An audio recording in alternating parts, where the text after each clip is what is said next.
जो चैप्टर है जनसंख्या और बस्तियां या अधिवास, इंग्लिश में पॉपुलेशन एंड सेटलमेंट, ये क्लास 12 ज्योग्राफी का जो है वो एग्जाम पॉइंट ऑफ व्यू के लिए भी बहुत इंपॉर्टेंट चैप्टर है और आगे का जो कॉम्पिटिटिव एग्जाम्स जो होते हैं, ठीक है, वो कॉम्पिटिटिव एग्जाम्स के लिए भी बहुत इंपॉर्टेंट चैप्टर्स है।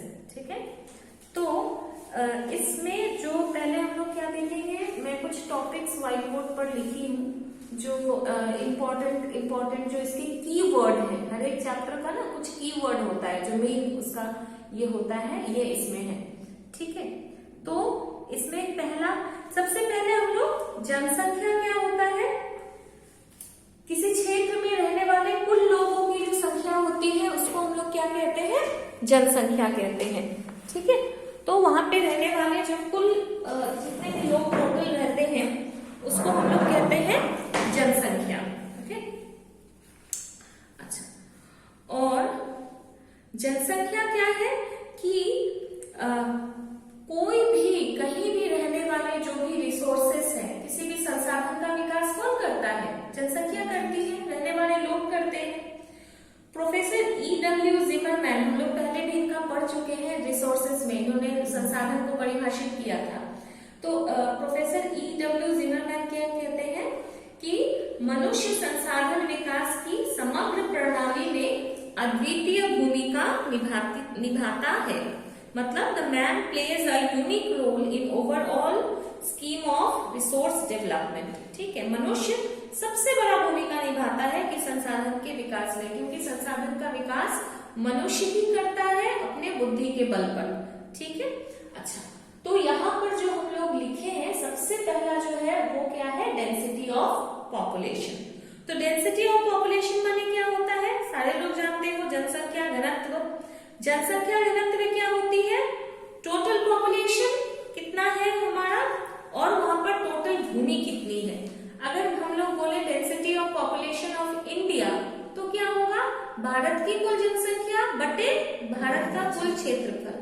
अगर हम लोग बोले कि density of population of Titagarh, मतलब टीटागढ़ की कुल जनसंख्या बटे टीटागढ़ का कुल क्षेत्रफल।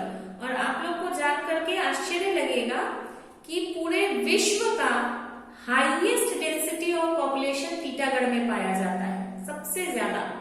ठीक है, अच्छा, तो फिर हम लोग थोड़ा देख लें कि कैरेक्टरिस्टिक्स क्या है, जनसंख्या घनत्व की मुख्य विशेषताएं क्या है। तो जनसंख्या घनत्व क्या है, संख्यात्मक है, हम लोग नंबर्स के बेसिस पे काम करते हैं, संख्याओं से जानते हैं, और इसका माप क्या है, संख्यात्मक है, हम लोग इसमें गुण को नहीं देखते हैं। ठीक है, भूमि की गुण को इसमें ध्यान में नहीं रखा जाता है, बस हम लोग संख्या को देखते हैं। अच्छा, और जनसंख्या का घनत्व वास्तविक कुल जनसंख्या की तुलना में जनसंख्या वितरण के तरीके का उचित तरीका है। मतलब अगर हम लोग कहीं का कुल जनसंख्या लेते हैं तो हम लोग को पता नहीं चलता है कि कहाँ पर जनसंख्या ज्यादा है, कहाँ पर कम। अब जैसे हम लोग भारत का कुल जनसंख्या ले लेते हैं कि 130 करोड़ या 35 करोड़ का देश है, तो हम लोग को यह मालूम नहीं होता है कि किस भाग में जनसंख्या अधिक है। ठीक है, लेकिन अगर हम लोग जनसंख्या घनत्व की बात करते हैं, अगर हम लोग घनत्व के हिसाब से देखते हैं तो हम लोग को आइडिया हो जाता है कि किस भाग में कितना घनत्व है। अच्छा, और जनसंख्या के घनत्व से वहां के लोगों की आर्थिक स्थिति तथा भूमि की वहन क्षमता का पता नहीं चलता है, क्योंकि यह क्या है, संख्यात्मक अप्रोच है। ये हमें लोगों का क्वालिटी या किस तरह की भूमि वहां पर है या कैसा है इसके बारे में नहीं बताता है। लेकिन अगर हम लोग जानते हैं कि किसी एरिया का जनसंख्या घनत्व अधिक है तो हमारे ये दिमाग में काम करेगा ही, या तो वहां का भूमि, क्लाइमेट, हर चीज बहुत अच्छा होगा, या वहां पे कोई इंडस्ट्री या ऐसा कुछ होगा जिसके चलते वहां पे ज्यादा लोग रहते हैं। इतना तुम लोग पता लगा ही सकते हैं। अच्छा, जनसंख्या घनत्व से किसी देश की आर्थिक स्थिति के बारे में कोई विचार निर्धारित नहीं किया जा सकता है। ठीक है, कुछ हद तक सही है, लेकिन पूरी तरह से मैं इसको सही नहीं मानती। जैसे ग्रेट ब्रिटेन, नीदरलैंड, जर्मनी आदि घनी जनसंख्या वाले देशों में प्रति व्यक्ति वास्तविक आय जो है 3,500 से 6,500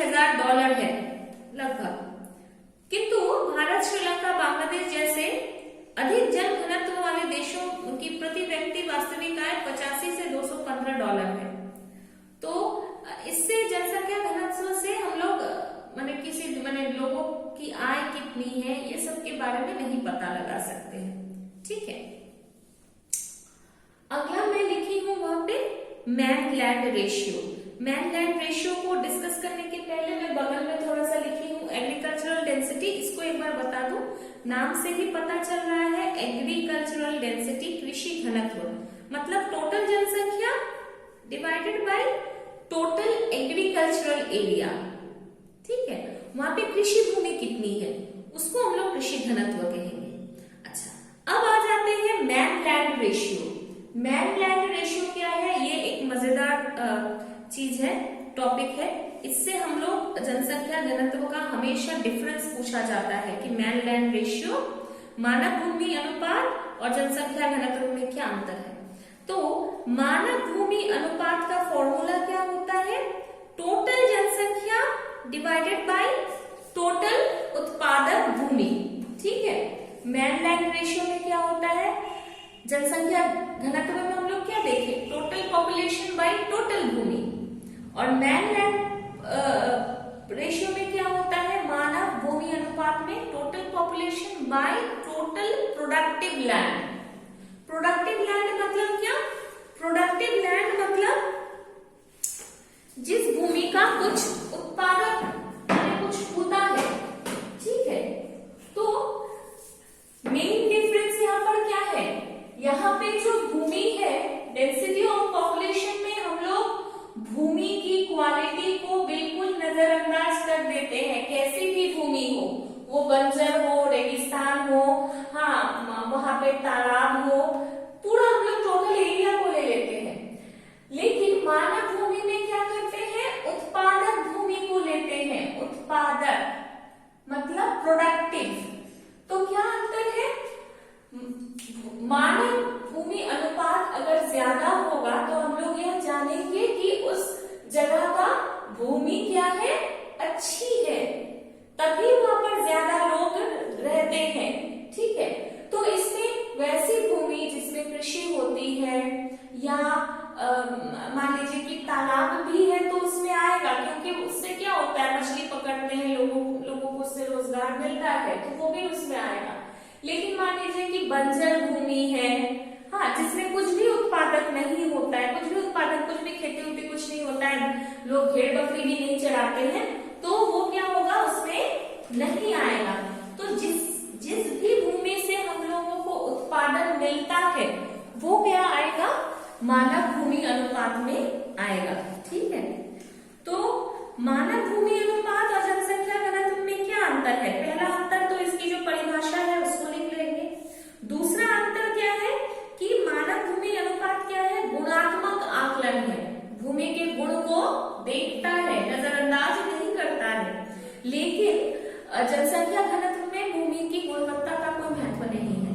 ठीक है, अच्छा, और मानव भूमि अनुपात में क्या होता है, भूमि की कार्यकारिता मूल्य को लिया जाता है कि भूमि कितना उपयोगी है, कितना कार्यकारी है, कितना फंक्शनल है, उसको देखा जाता है। लेकिन जनसंख्या घनत्व में क्या होता है, सिर्फ टोटल लैंड को, टोटल भूमि को, कुल भूमि को लिया जाता है। ठीक है, अच्छा, मानव भूमि अनुपात की सहायता से हम लोग भूमि की वहन क्षमता को माप सकते हैं। वहन क्षमता को इंग्लिश में कहते हैं कैरिंग कैपेसिटी। कैरिंग कैपेसिटी मतलब एक भूमि कितना ज्यादा लोगों को सपोर्ट कर पाएगी, कितना ज्यादा लोगों को वहन कर पाएगी, कितने लोग उस भूमि पर रह पाएंगे। अगर मैन लैंड रेशियो हमारा ज्यादा आता है तो हम लोग क्या कह सकते हैं कि भूमि की कैरिंग कैपेसिटी अधिक है, भूमि बहुत अच्छी है, बहुत अच्छा फसल होता है, या उस भूमि पर कोई इंडस्ट्री है जिसमें लोग काम करते हैं, ज्यादा लोग उसमें रह सकते हैं। अगर मैन लैंड रेशियो कम है तो हम लोग क्या कहेंगे कि भूमि अच्छी नहीं है, बंजर है, यहाँ वहां पर कुछ रोजगार के साधन नहीं है, लोग नहीं रहते हैं, इस तरह की बात। लेकिन डेंसिटी ऑफ पॉपुलेशन में ऐसी कोई भी बात नहीं होती है। ठीक है, अच्छा, और मनुष्य को वहन क्षमता के आधार पर हम लोग किसी देश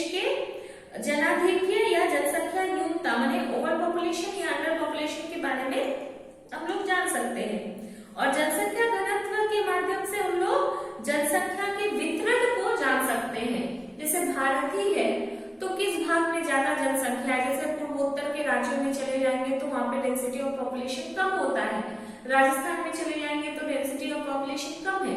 वही हम लोग उत्तरी गंगा के मैदानी भागों में चले जाएंगे, उत्तर प्रदेश, बिहार, बंगाल, तो हम लोग यहाँ पे क्या पाएंगे कि डेंसिटी ऑफ पॉपुलेशन बहुत ज्यादा है।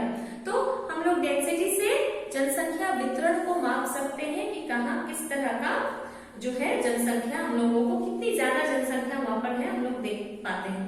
अच्छा, मानव भूमि अनुपात की क्या विशेषताएं हैं हम लोग डिस्कस कर लिए। मोटा मोटी जब हम लोग डिफरेंस अंतर देख रहे हैं तो उसमें हम लोग इसकी कैरेक्टरिस्टिक्स माने विशेषताओं को भी देख लेते हैं कि ये गुणात्मक है।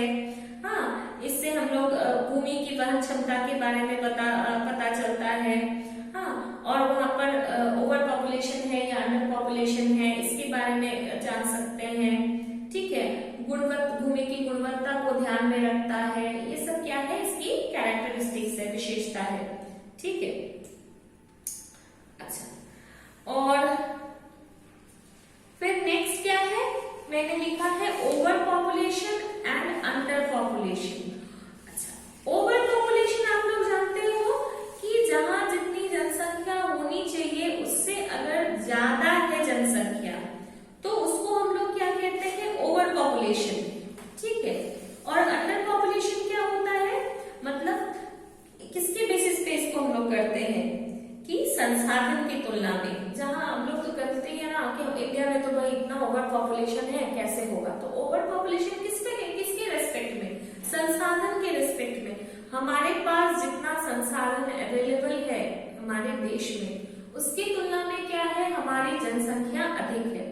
हाँ, लेकिन अगर हमारे पास जितनी संसाधन है उसकी तुलना में अगर जनसंख्या कम है, जैसे आप कनाडा में चले जाओ, वहां पे जितना आपका मान लीजिए कि खनिज संसाधन है, वन संसाधन है, जल संसाधन है, कृषि संसाधन है, उसके मुकाबले क्या है, जनसंख्या बहुत कम है।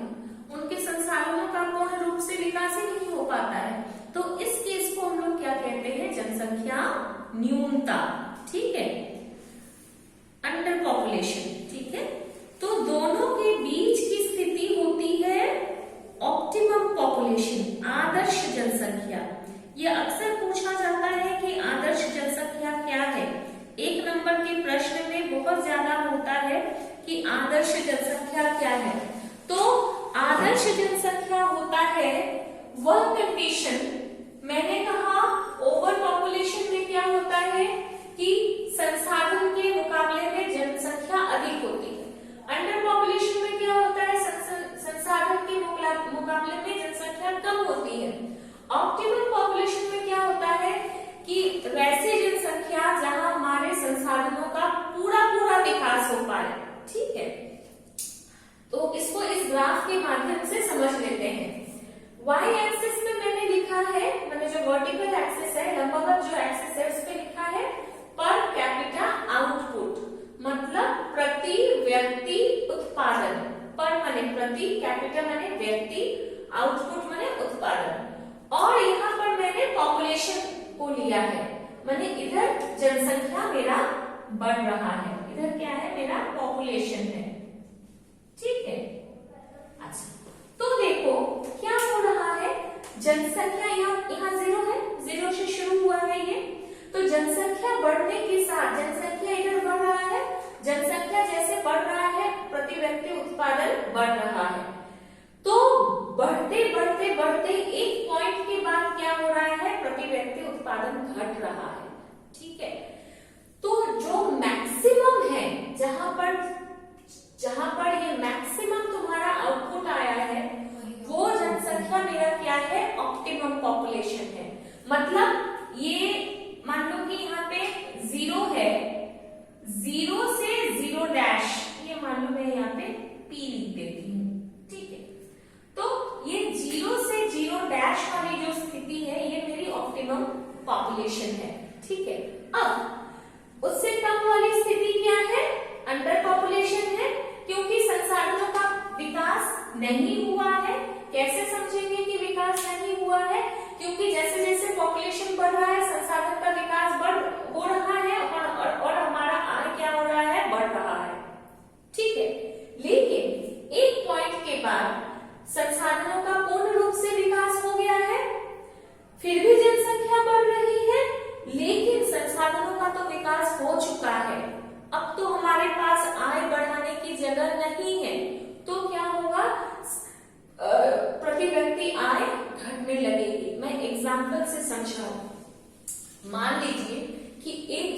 में आप लोगों को पता है 500 टन कोयला है, ठीक है, 500 टन कोयला है।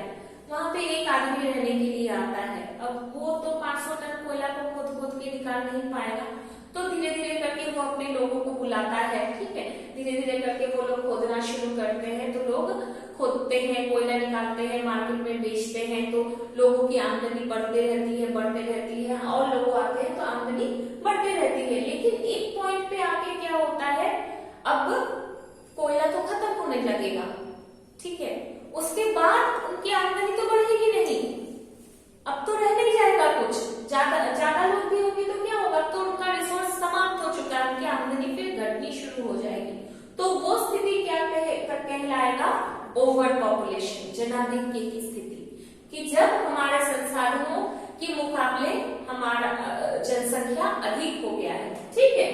ये चीज बहुत इंपॉर्टेंट है समझना। अच्छा, मैं बता दूं, optimum population is a very dynamic concept. ये बहुत गतिशील है, हम लोग नहीं बता सकते हैं कि इतनी जनसंख्या, मान लीजिए कहीं कि 50,000 जनसंख्या इस क्षेत्र के लिए आदर्श जनसंख्या है, ऐसा हम लोग नहीं बता सकते हैं। ये क्या होता है, समय और स्थान के साथ बदलता है, समय के साथ ये परिवर्तनशील हो सकता है। आज जो हमारे लिए जनसंख्या न्यूनता है, कल हो सकता है तकनीक के विकास के साथ वो हमारे लिए आदर्श जनसंख्या बन जाए, ठीक है। बहुत सारे फैक्टर्स पर ये डिपेंड करता है। अच्छा, उसके बाद हम लोग देखेंगे कि हमारे पॉपुलेशन ग्रोथ का प्रेजेंट ट्रेंड क्या है, ठीक है।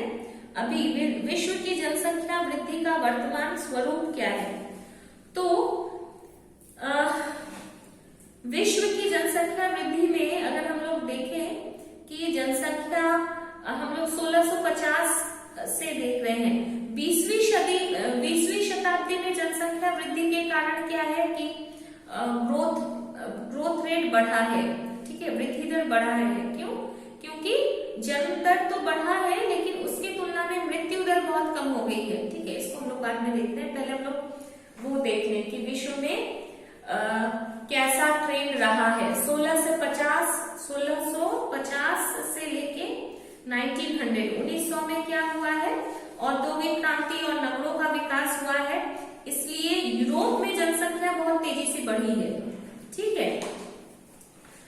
और वहां पर क्या हुआ है, शहरीकरण हुआ है, लोगों के रहन सहन में सुधार आया है, इसलिए मृत्यु दर भी कम हुई है। तो यूरोप की जनसंख्या वहां पर तेजी से बढ़ी है। लेकिन अफ्रीका में क्या हुआ है, जनसंख्या बहुत तेजी से नहीं बढ़ी है, ठीक है, क्योंकि वहां पर जन्म दर तो अधिक था ही, लेकिन मृत्यु दर भी बहुत अधिक थी। जितना लोग जन्मते थे बहुत लोग मर भी जाते थे, ठीक है। अच्छा, एशिया में क्या हुआ था, जनसंख्या वृद्धि हो रही थी, तेजी से हो रही थी, क्योंकि आप लोग जानते हो कि उस समय एशिया पर किसका राज था, यूरोप का राज चलता था, ठीक है, तो उसका इफेक्ट हम लोगों पर पड़ता था। हाँ, एशिया में भी क्या हुआ है, जनसंख्या वृद्धि हुई है, जनसंख्या लगभग तिगुनी हो गई है, लेकिन अमेरिका में बहुत ज्यादा था, यूरोप में वो चौगुनी हो गई थी, और उत्तरी अमेरिका में भी जनसंख्या वृद्धि दर बहुत ज्यादा था, माने सबसे ज्यादा उत्तरी अमेरिका में ही था। अच्छा, अब 1900 से 1950 इसमें क्या हुआ है, विश्व का जनसंख्या 160 करोड़ से बढ़ के 250 करोड़ हो गई थी, और इस दौरान जनसंख्या वृद्धि का दर जो था 0.9% था, ये भी हाई है। और इस दौरान क्या हुआ था, विश्व के सारे महादेशों में, एशिया हो, इवन अफ्रीका में भी क्या हुआ था, जनसंख्या वृद्धि हो रही थी, जनसंख्या वृद्धि का दर बढ़ रहा था, ठीक है। 1950 के बाद क्या हुआ, यह समय ना जनसंख्या में स्थिरता का था, मैंने स्टेबल पीरियड लिखा है, ठीक है। मैंने पहले जिस लेवल से जनसंख्या बढ़ रही थी कि तिगुनी चौगुनी इस लेवल से जनसंख्या बढ़ रही थी, वो इसमें नहीं था, ठीक है।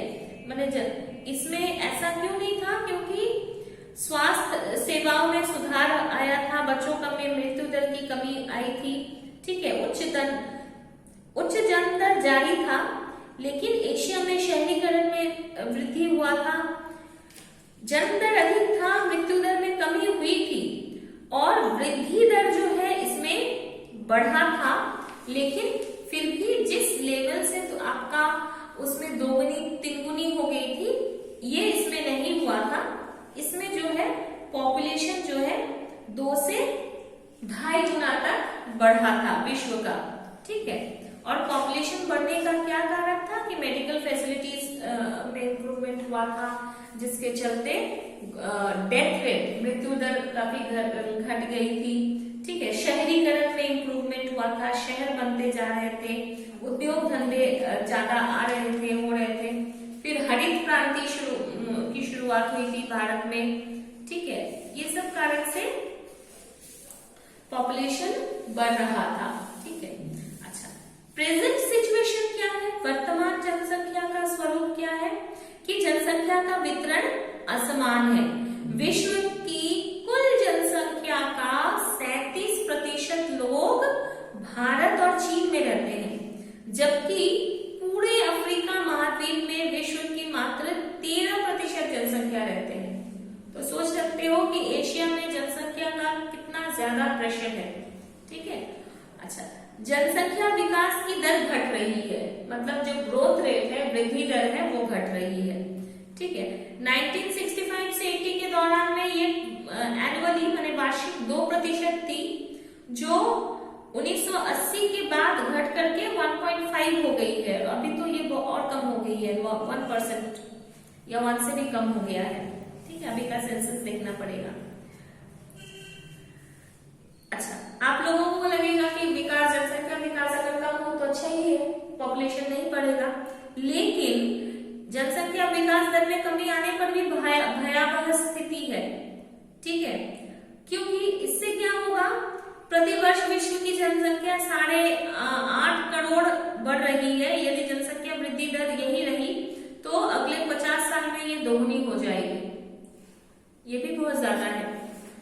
और वृद्धि दर अगर कम हो जाए ना तो इसमें इकोनॉमी पर प्रेशर पड़ता है, क्योंकि बच्चे अगर नहीं जन्मेंगे, ठीक है, अगर तो वर्किंग पॉपुलेशन कम हो जाएगा, बूढ़ों की संख्या अधिक हो जाएगी, जैसा कि यूरोप में है, ठीक है। इसके बाद जब हम लोग पॉपुलेशन पिरामिड पढ़ेंगे, स्ट्रक्चर पढ़ेंगे, तो उसमें हम लोग और अच्छा से इसको पढ़ेंगे।